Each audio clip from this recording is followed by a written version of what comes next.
பாரமாக இருக்கணும். நம்முடைய தராசி பாரமாக இருக்க, அப்பதான் நம்முடைய தராசை கதிக்க வச்சு சுவர்க்கம் போகலாம். ரசூல் ஸல்லல்லாஹு அலைஹி வஸல்லம் சொல்கிறார்கள், யாராவது ஒருவர் ஒரு ஜனாசாவிலே கலந்து கொண்டால் ஒரு கீராத்துடைய நன்மையாக. கீராத் என்றா என்ன அல்லாஹ்வுடைய தூதரே என்று கேட்டபோது நபி அவர்கள் சொன்னார்கள், அது ஒரு உஹத் மலை போல பெரிய பாரமான நன்மையாகும். அதை தராச பாரமாக்கும் என்று ரசூலுல்லாஹ் சொல்லி ஏறிக்காங்க. ஒரு ஜனாசா ஒருவர் மௌத்தாகிறார் என்றால் மேக்சிமம் நம்மளால் முடியுமான வரை அந்த ஜனாசாவில் கலந்து தொழணும் என்ற ஆசை வரணும். அப்போதான் எனக்கு மலை போல நன்மை கிடைக்கும். ஒரு உஹது மலை போல நன்மையை கொண்டு போய் இந்த தராசில வச்சா பாரமாகணும்.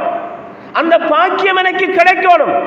ஒரு முஸ்லிம் இன்னொரு முஸ்லிமுக்கு செய்ய கடமையாக இருந்தாலும், அவனுக்கு செய்கிற துவாவாக இருந்தாலும், கடைசியாக ஒரு முறை பள்ளியிலே கொண்டு வந்து வைத்து அவனுக்காக அல்லாஹும்ம ஃபிர் லஹு வர்ஹம்ஹு வஆஃபிஹி வஅஃபன்ஹு என்று சொல்லுகிற பாக்கியம் எனக்கு கிடைத்தாலும் அல்லாஹ் எனக்கு தருகிற பரிசு என்ன தெரியுமா? உங்களுக்கு தருகிற தொழுகிற உங்களுக்கு தருகிற பரிசு என்ன தெரியுமா? மலை போல, ஒரு உஹது மலை போல பெரிய மலை தொடராது, அந்த மலை போல நன்மையை தருகிறான். அப்போ நம்ம வழியால் போய் நிற்கலாமா? தொலைக்குள்ள ஜனாசா அப்படியே வர அப்படியே மையவாடிக்கு ஓடலாமா? ஓடப்படாது.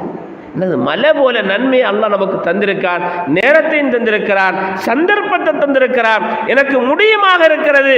ஏன் நான் அதை மிஸ் ஆக்கணும்? ஒரு நாளும் எனக்கு எந்த ஒரு ஜனாசாவாக இருந்தாலும், சொந்தம் இல்லையோ ஊர் இல்லையோ ஆறாக இருந்தாலும் ஒரு ஜனாசாவில் தொல்ற பாக்கியம் கிடைக்குதா? நான் தொழணும். எனக்கு தராசி பாரமாகணும், நன்மை கிடைக்கணும், சுவர்க்கம் போகணும். அந்த தராசி பாரமாக இருந்தால்தான் உலாஇக ஹுமுல் முஃப்லிஹூன், அவர்கள் வெற்றி பெற்றவர்கள். ஃபஹுவ ஃபீ ஈஷத்திர் ராதியா, திருப்தியான வாழ்க்கையில் இருப்பார்கள் என்று அல்லாஹ் சொல்கிறானே, அந்த திருப்தி அடையணும், வெற்றியை பெறணும் என்ற ஆசை ஆர்வம் என்ற உள்ளத்தில் இருந்தால் அது நம்மளை வீட்டில் இருக்க விடாது. போகணும், கலந்து கொள்ளணும். கலந்து கொள்ளலண்டா என்ற உள்ளத்தில் கவலை வரணும். இது எனக்கு கிடைக்கலையே, இந்த பாக்கியத்தை நான் இன்றைக்கு கிடைக்கலையே, விட்டுட்டனே, எனக்கு தவறு விடப்பட்டுட்டு, இதுக்கு பிறகு நான் விடக்கூடாது என்று இந்த உள்ளத்தை உறுதிப்படுத்த வேண்டும். தொழுதுட்டு அடக்கிற இடத்து வரைக்கும் போய் அடக்கும் வரை நின்றால் அடக்கி போட்டு அவருக்கு துவா செய்வோம். நம்ம அடக்கிற வரைக்கும் நிற்கிறோம், அல்லாஹ் இன்னும் ஒரு மலை போல இன்னும் ஒரு கீராத்துடைய நன்மையை தருகிறான்.